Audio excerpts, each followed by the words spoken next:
بسم اللہ الرحمن الرحیم۔ السلام علیکم۔ روزانہ واقعات سننے کے لیے اس چینل کو سبسکرائب کریں۔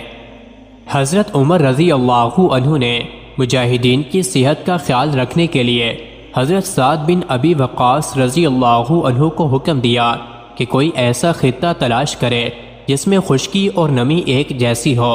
حضرت سعد بن ابی وقاص رضی اللہ عنہ نے اپنے دوسرے سالاروں سے مشورہ کرنے کے بعد کوفہ کو منتخب کر لیا اور اسی وقت کوفہ کو روانہ ہو گئے۔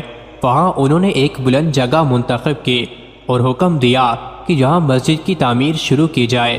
ایک تیر انداز کو مسجد کی جگہ کھڑا کر کے کہا گیا کہ وہ چاروں طرف ایک ایک تیر پھینکے۔ جب تیر پھینکے گئے تو آپ نے حکم دیا جہاں جہاں تک تیر پہنچے ہیں اس تمام جگہ کا بازار اور آبادی بنا دی جائے۔ مسجد کے قریب ہی ایک بہت خوبصورت مکان تعمیر کیا گیا جس میں بیت المال کی تعمیر بھی شامل تھی۔ اس عمارت کا نام قصر سعد رکھا گیا۔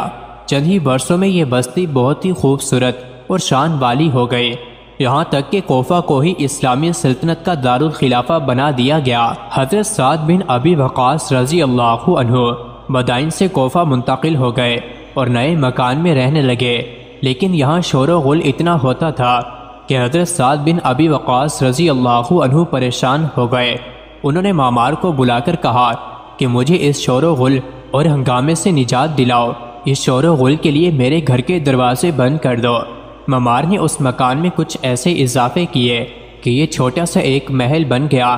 اس کے آگے معمار نے مضبوط اور ایک نہایت خوبصورت دروازہ لگایا جو بند ہوتا تھا تو ذرا سا بھی شور و غل اس کے اندر نہیں آتا تھا۔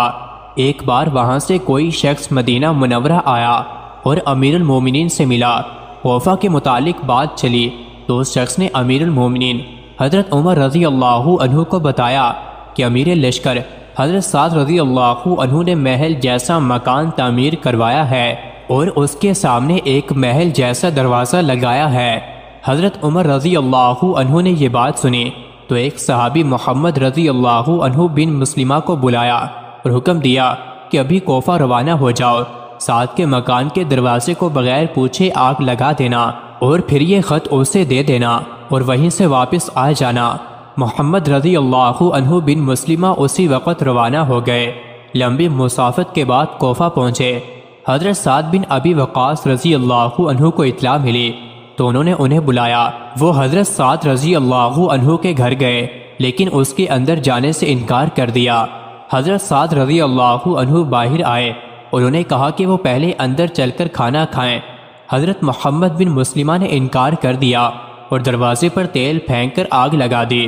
حضرت سعد بن ابی وقاص رضی اللہ عنہ اس خیال سے چپ رہے کہ یہ کوئی حکم ہے جس کی تعمیل ہو رہی ہے۔ حضرت محمد رضی اللہ عنہ بن مسلمہ نے حضرت عمر رضی اللہ عنہ کا خط حضرت سعد رضی اللہ عنہ کو دیا۔ انہوں نے خط پڑھا۔ حضرت عمر رضی اللہ عنہ نے لکھا تھا، مجھے اطلاع ملی ہے کہ تم نے اپنے لیے محل تعمیر کروایا ہے اور اسے ایک خوبصورت قلعے کی شکل دے دی ہے اور تم نے اس کا نام قصر سعد رکھا ہے۔ میں سمجھ سکتا ہوں کہ تمہارے دروازے پر ان لوگوں کے لیے رکاوٹ پیدا ہوگی جو تم تک پہنچنا چاہتے ہیں۔ یہ تمہارا محل نہیں، یہ تمہارا اور امت کی ہلاکت کا محل ہے۔ اس میں تم نے بیت المال تعمیر کروا کر اسے اپنے محل کا ایک حصہ بنا ڈالا ہے۔ بیت المال پر باقاعدہ پہرا کھڑا کیا جاتا ہے، اس پہرے کی وجہ سے تمہارے محل میں بھی کوئی داخل نہیں ہو سکتا۔ بیت المال کو فوراً وہاں سے ہٹا دو تاکہ جو کوئی تم تک پہنچنا چاہے اس کے لیے پہرے کی وجہ سے روک ٹوک نہ ہو۔